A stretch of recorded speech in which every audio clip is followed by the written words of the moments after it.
Hi students, வணக்கம். இப்போ என்ன பார்க்க போகிறோம்? இயல் 5 எடுத்துக்காட்டு 5.16 என்ன கொடுத்துருக்காங்க.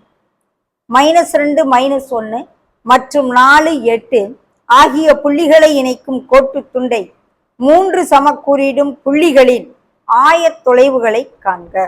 ஒரு கோடு இருக்கு. இந்த கோடு ஏபின்னு வச்சுக்கிடுவோம். AB, ஏனுடைய coordinate -2 -1, பியுடைய 4 8, ஆயத்தொலைவு 4 8. இதை 3 சமக்கூறிடக்கூடிய புள்ளிகள் 2 புள்ளி எடுப்போம்.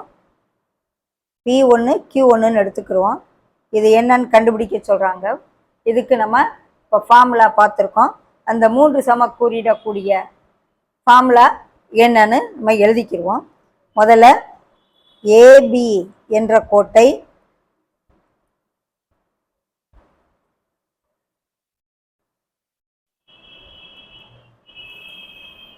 மூன்று சம பங்காக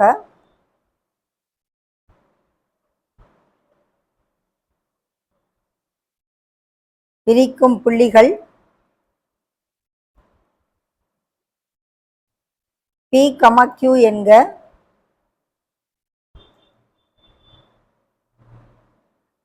P மற்றும் Qவின் ஆயத்தொலைவுகள் ஃபார்முலா நம்ம படிச்சிருக்கோம். அப்போதான் இந்த இதுக்கும் ஃபார்முலா அதை எழுதுவோம். Pயினுடைய ஆயத்தொலைவு, Pயின் ஆயத்தொலைவு x2 + 2x1/3. அதே போல் y coordinate y2 + 2y1/3. Q உடையது அப்படியே இது மாறிக்கிறோம். 2x2 + x1/3, 2y2 + y1/3. இந்த x1 y1 x2 y2 என்ன கொடுத்துருக்க? ஏபி புள்ளிகள்.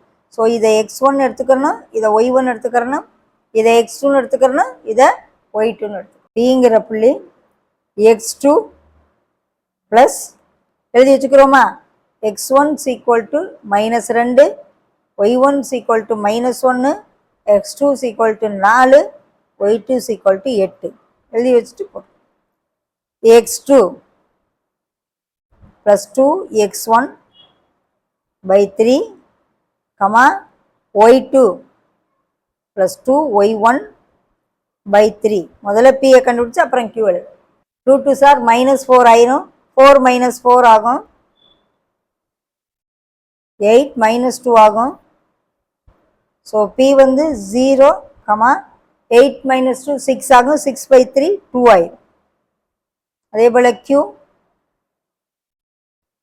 2x2 + x1/3, 2y2 + y1/3.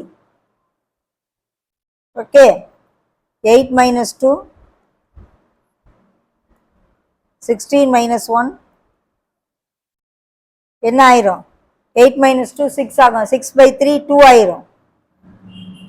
15/3 5 ஆயிரும். ஸோ Pங்கிற பாயிண்ட் 0, 2, Qங்கிற பாயிண்ட் 2, 5. இந்த 2 பாயிண்ட்டும் தான் அந்த ஏபிங்கிற புள்ளியை சேர்க்கும் கோட்டை 3 சம கூறிடும் புள்ளிகள். ஓகே. ஃபார்முலா ஞாபகம் வச்சுக்கோங்க. x2 + 2x1/3, y2 + 2y1/3, 2x2 + x1/3, 2y2 + y1/3.